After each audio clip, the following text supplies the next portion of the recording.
Not long ago, China announced a shocking news.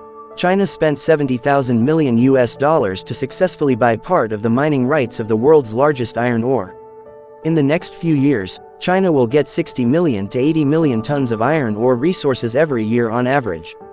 At the same time, after Australia loses the Chinese market, it will also lose nearly $100 billion every year. Australia regrets it very much, because it once joined the United States to suppress China. So what exactly happened?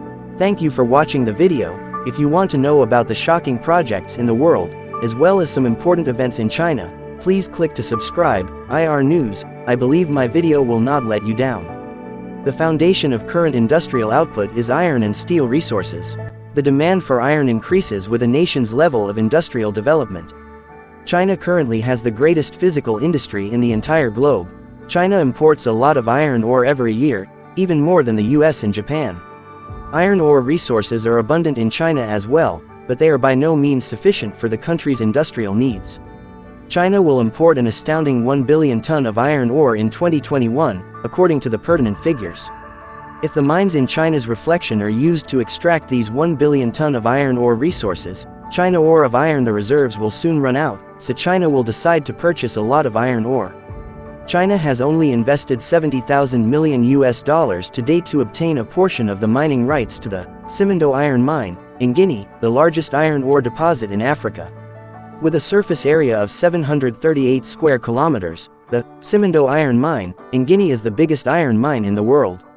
Simandou Iron Mine, one of the biggest iron ore mines in the world, has total reserves of up to 5 billion tons of iron ore, controlled and inferred reserves exceeding 2.25 billion tons, and overall ore quality ranging from 66 to 67%, according to Chinese specialists' investigation. So, why would Australia regret giving over mining rights to the greatest iron ore in the world to China? Because Australia, the world's top exporter of iron ore, currently accounts for about 70% of the iron ore market exported to China. China has historically been the world's largest importer of iron ore. Data indicate that China will import 713 million tons and 694 million tons of iron ore from Australia in 2020 and 2021, respectively, and that the value of iron ore trade between China and Australia will reach $100 billion US. This clearly demonstrates China's high reliance on Australian iron ore. Australia is likewise incredibly intelligent, to increase the revenues from China's iron ore imports. A strategy has been devised by Australia and the United States. As the largest exporter of iron ore in the world, Australia employed illegal tactics to directly increase the price of iron ore for China in order to increase its profits. Australian intervention into the usual economic and trade exchange of iron ore has resulted in a sharp rise in global iron ore prices, forcing Chinese steel producers to raise the price of steel goods, which has some effect on China's economic growth. Such abundant iron ore resources are in high demand worldwide. Why did Guinea decide to grant China the mining rights? Or decide against mining it yourself? Simandou iron ore in Guinea has historically been considered a big prey by foreign mining behemoths, but like most African nations, Guinea lacks industrial technology and is poor economically. Simandou iron ore cannot be mined in Guinea. Guinea has also made the decision to look for nations that can cooperate in iron ore mining in order to better utilize resources and boost the economy. China has built up a solid reputation in Africa over the years, and it has also worked closely with Guinea. Prior to that, China helped Guinea establish hospitals, roads, and railways, assisting Guinea in gradually overcoming poverty and advancing toward prosperity. Specifically because Guinea is guaranteed to provide China 40% of the rights to mine iron ore in Simandou with the assistance of China. A contract for the sale of iron ore was soon inked by China and Guinea. The iron ore region will be able to export 60 million to 80 million tons of iron ore to China annually in the coming years. China already owns the mining rights to the iron ore in Simandou, and China will also help Guinea in other areas, including mineral mining. However, that is horrible news for Australia. Since China secured the mining rights for the Simandou iron ore, the demand for iron ore in China can be satisfied. China will no longer rely on iron ore from Australia in the future. Imports of stone will also decline.